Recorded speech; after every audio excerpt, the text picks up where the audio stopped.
Cuando vemos estados que no tienen deuda, yo automáticamente pienso no tienen proyectos, ¿no? Entonces, lo técnico te diría que está ahí, habemos expertos, no, a lo mejor no hay muchos, pero habemos varios que te lo pueden hacer de forma técnicamente muy adecuada. Hay financieros que tienen toda la experiencia para hacer los mejores refinanciamientos y sacar buenos niveles de liquidez y ahorro. Entonces, yo más bien diría que lo que hay que cambiar es el discurso político, ¿no? Y entender que la deuda y los refinanciamientos tienen que estar ligados a proyectos relevantes. Claro.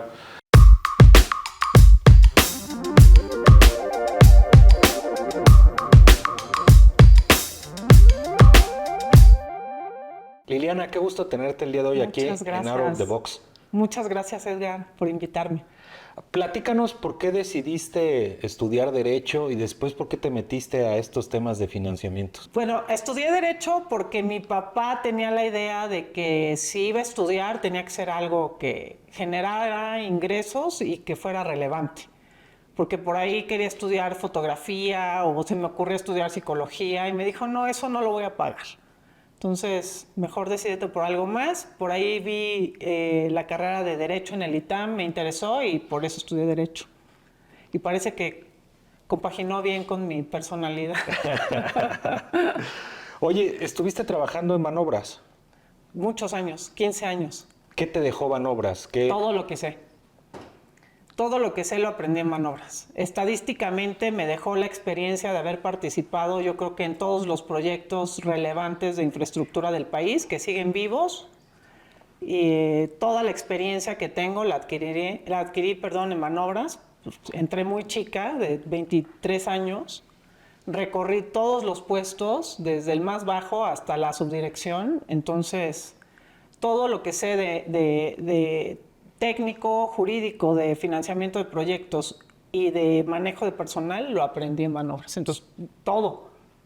Oye, alguna experiencia, alguna situación que te haya marcado en esa etapa? Uy, pues una que se mezcla lo personal con lo profesional. Para concursar a la subdirección, se abrió la plaza cuando mi primer hijo tenía 15 días de nacido.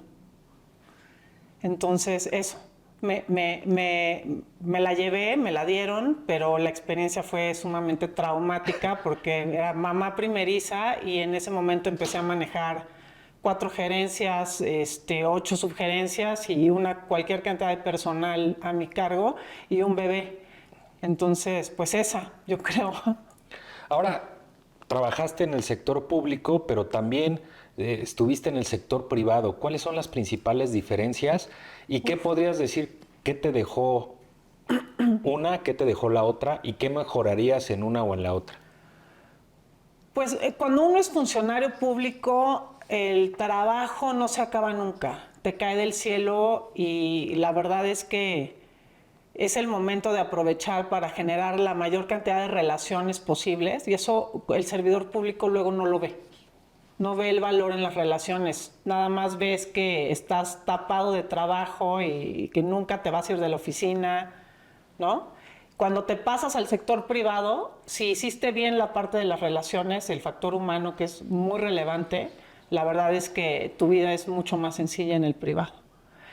Una enorme diferencia es que en el sector privado tienes que saber vender y eso no te lo enseñan en ningún lado, lo tienes que aprender tú y muchas veces a golpes. Ya hemos hablado un poquito del sector privado, digo del sector público y platicamos del sector privado. En el público pues llegaste hasta cierto puesto y en el privado cuando inicias, pues inicias como colaboradora de algunos despachos de renombre, Sí. Pero después pasas de ser empleada a ser socia. Correcto. Platícanos. Pues también es un reto, porque ser socio en un despacho implica que ya tienes una cierta cartera de clientes y ya estás generando un ingreso relevante, ¿no? La verdad es que es muy satisfactorio ser socio, pero es una enorme responsabilidad porque lo que nosotros hacemos y el sector en el que nos movemos tiene muchos altibajos. se mueve mucho junto con los cambios de gobierno, entonces pues puedes tener unos valles muy profundos donde no hay mucho trabajo y unos picos donde estás full y no puedes, ¿no?, ni respirar de tanto trabajo. Entonces es mucha responsabilidad. Otra vez se junta el saber vender y tener fidelidad de los clientes, que eso gracias a Dios lo hemos logrado pues apapachándolos mucho, estando siempre muy cerca. Pendientes. Muy pendientes, siempre contestando de inmediato a las necesidades de nuestros clientes. Y bueno, ser socio en un despacho ya implica otras habilidades administrativas y de gasto, de cobranza, pues que también tienen su chiste, ¿no? Oye, dentro del diseño legal que lo has hecho en diferentes sectores, carretero, hospitales, gobiernos, hoteles. ¿Cuáles son las diferencias de ellos? Pues mira, la legislación siempre tiene sus particularidades, pero los esquemas de financiamiento o de estructuración de este tipo de infraestructura, en términos generales, es muy parecido en unos y otros. Creo que el más retador es el que se generó con las modificaciones en energía y petróleo. Eso sí tiene unas particularidades técnicas, sobre todo muy relevantes, que para el esquema legal tienen que tomarse en cuenta. Fuera de eso, creo que en todos la experiencia de la estructuración puede ser la misma. Obviamente hay que atender a la legislación específica en cada caso, en cada tipo de proyecto y también en cada estado, porque cada estado de la República tiene su propia legislación. Correcto. ¿Y cuál de estos proyectos, de los muchos en los que has intervenido, lo recuerdas porque te genera más orgullo o pasaron ciertas situaciones que lo sientes como un éxito y por qué? Fíjate que hay uno que no es particularmente el de mayor inversión, pero que tuvo un impacto social muy relevante, que además yo estructuré de cero y se replicó en varios municipios de la República, que es el de alumbrado público de Torreón.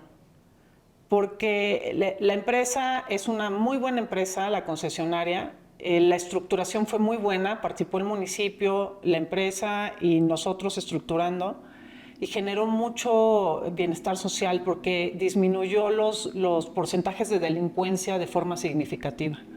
Entonces, la primera etapa fue tan buena la generación de satisfacción social que se replicó en todo el municipio, en otros municipios de Coahuila y en otros municipios de la República. Entonces, ese particularmente me da mucho orgullo. Además, ahorita estoy trabajando otra vez con el municipio de Torreón y es uno de los proyectos que tienen ellos en la cabeza.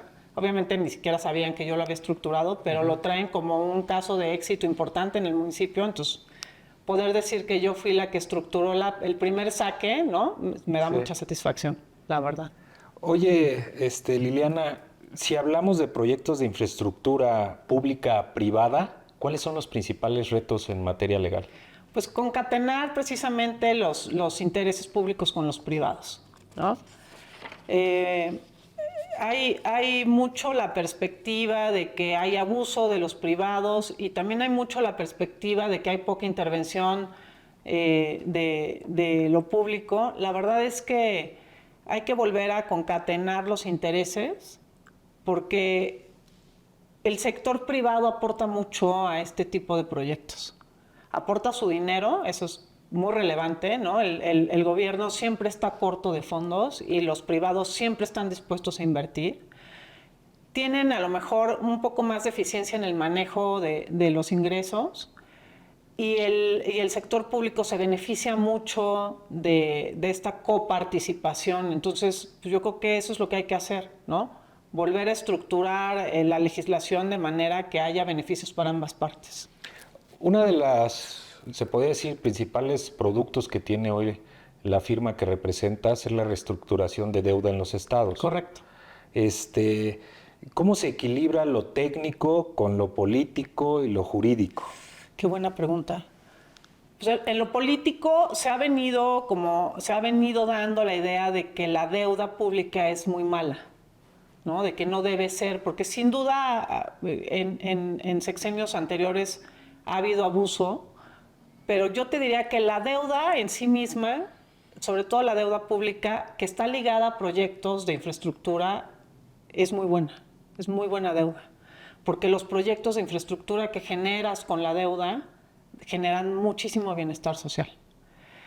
Los estados ya tienen muy acotado que tienen que invertir en inversión pública productiva, entonces ya hay una legislación muy robusta que tiene a todos, digamos, muy ligados a la productividad, a no gastar de más, a pagar. Hacienda tiene semáforos para que puedas verificar si el estado está muy endeudado, si ha cumplido, no ha cumplido. Entonces, pues yo diría que lo político tiene que alinearse un poco más a que la deuda es buena siempre y cuando se utilice en términos legales, cumpliendo con la legislación, pero también generando estos proyectos de infraestructura que son importantes y relevantes. Cuando vemos estados que no tienen deuda, yo automáticamente pienso no tienen proyectos, ¿no? Entonces, lo técnico te diría que está ahí, habemos expertos, no, a lo mejor no hay muchos, pero habemos varios que te lo pueden hacer de forma técnicamente muy adecuada. Hay financieros que tienen toda la experiencia para hacer los mejores refinanciamientos y sacar buenos niveles de liquidez y ahorro. Entonces, yo más bien diría que lo que hay que cambiar es el discurso político, ¿no? Y entender que la deuda y los refinanciamientos tienen que estar ligados a proyectos relevantes. Claro. En lo personal has tenido varios reconocimientos muy interesantes. ¿Eso qué te deja o qué es para ti? Fíjate que es algo que nos cuesta trabajo darle seguimiento, porque lo que nos gusta a nosotros es más bien el trabajo y el reconocimiento de nuestros clientes.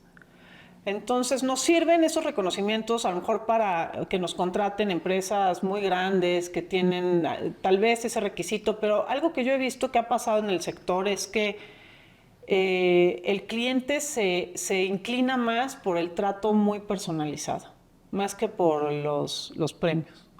Claro. ¿No? Entonces, pues sí los tenemos, nos han reconocido, pero lo que más nos gusta es que nuestros clientes repitan o se queden mucho tiempo con nosotros. Ese es el mejor reconocimiento que tenemos. Sí, por los resultados, el trato, el seguimiento y lo que comentabas, ¿no? Creo que es muy importante que cuando marcan a un número haya alguien que les conteste. Así es. Eres mentora.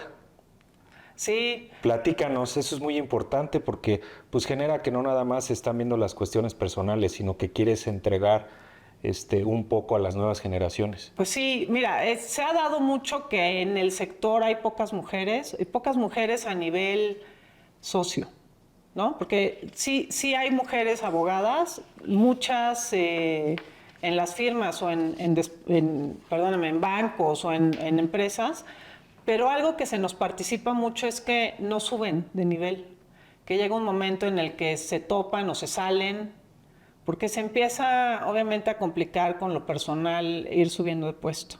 Entonces sí, me inscribí en un programa de mentoría, fui mentora de una abogada que ahorita es exitosísima abogada en Amazon.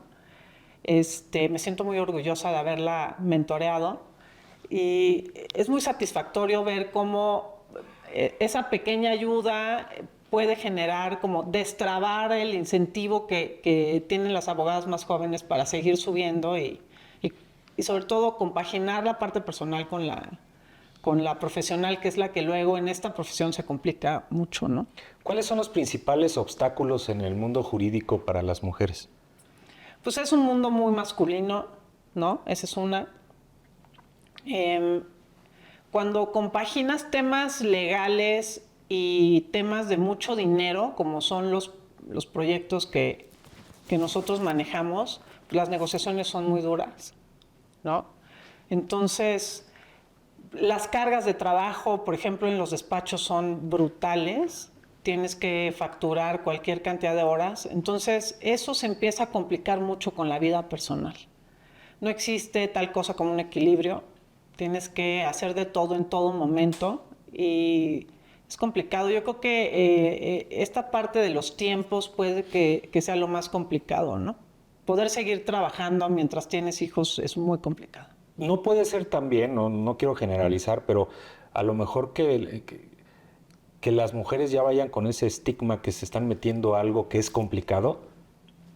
Sin duda. ¿No genera eso un autosabotaje? Totalmente.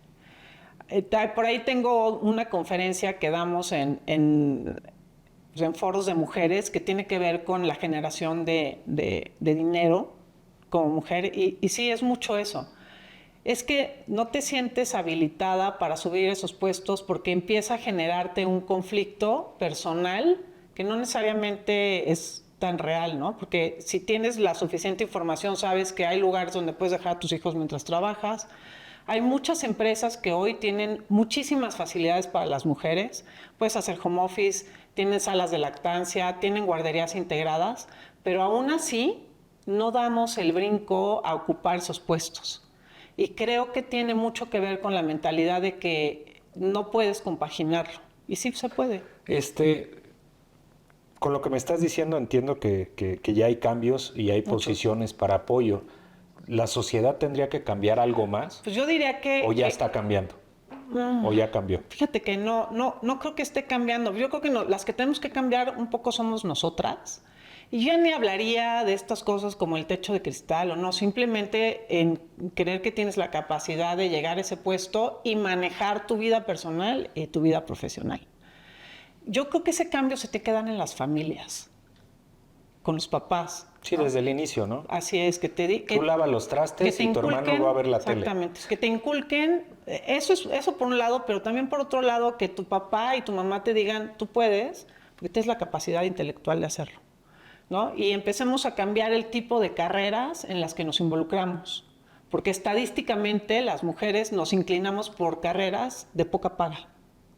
Eso es así, no es mi opinión, es estadístico, ¿no? De cuidadoras, maestras. Entonces generamos poca riqueza y estamos acostumbradas a vivir así, ¿no? Acceder a este tipo de profesiones puede ser retador, pero tiene también pues, grandes satisfacciones, infinitamente mejor paga, tienes mucho más acceso a relaciones y a otro tipo de satisfactores. Entonces tiene que ir cambiando la mentalidad de a qué puedo acceder desde que voy a empezar a escoger una carrera y de qué tengo capacidad, ¿no? ¿Qué recomendación le darías a las jóvenes que están empezando a estudiar la carrera de Derecho y que hay una cantidad de ramas en las que se pudieran meter? ¿Qué le recomendarías? Que aprendan a vender. ¿Qué le dirías a la Liliana cuando entró a trabajar? Uno, que no a estudiar. Que no tenga miedo de trabajar en cualquier rama, ¿no? Eso primero, del derecho. Que no hay ninguna que sea privativa para los hombres. O sea, que te puedes meter a la que tú quieras.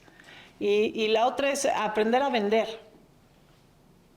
Vender es fundamental porque aprendes y puedes ser técnicamente muy bueno, pero si no sabes vender tus servicios, no eres nadie.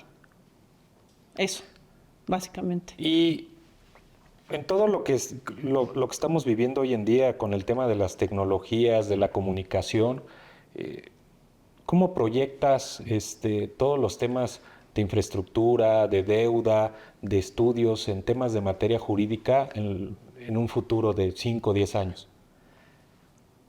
Yo creo que nosotros tenemos la obligación de integrar todos estos avances a lo que hacemos, ¿no? No sé si te refieres a estos temas de inteligencia artificial y yo creo que son herramientas que tenemos que aprender a usar y que tenemos necesariamente que integrar. Ahora, desde el punto de vista legal, estamos muy acostumbrados a pensar que hacemos trajes a la medida y yo creo que la inteligencia artificial nos puede ayudar a parametrizar y a ser muchísimo más eficientes en ciertas cosas. En la parte técnica me encantaría ver avances, sobre todo en temas de agua. Claro. ¿No? Que es la infraestructura en materia de agua se ha ido quedando rezagada. No se le ha puesto mucha atención y yo creo que ese va a ser un reto y un problema importante que se nos y además encima. Es algo que se tiene que trabajar porque para el tema de la recuperación de agua, no nada más el tema de inversión o de nuevos sistemas, es un proyecto de 18, 25 años. Totalmente. Y si no empezamos ahorita a ponerle atención otra vez a ese tema, pues nos vamos a ver muy comprometidos en un futuro. Oye, Liliana, quiero agradecer tu tiempo. Quiero agradecer todo lo que nos has platicado, pero sobre todo quiero agradecer que piensas fuera de la caja. Muchas gracias. Gracias, Edgar.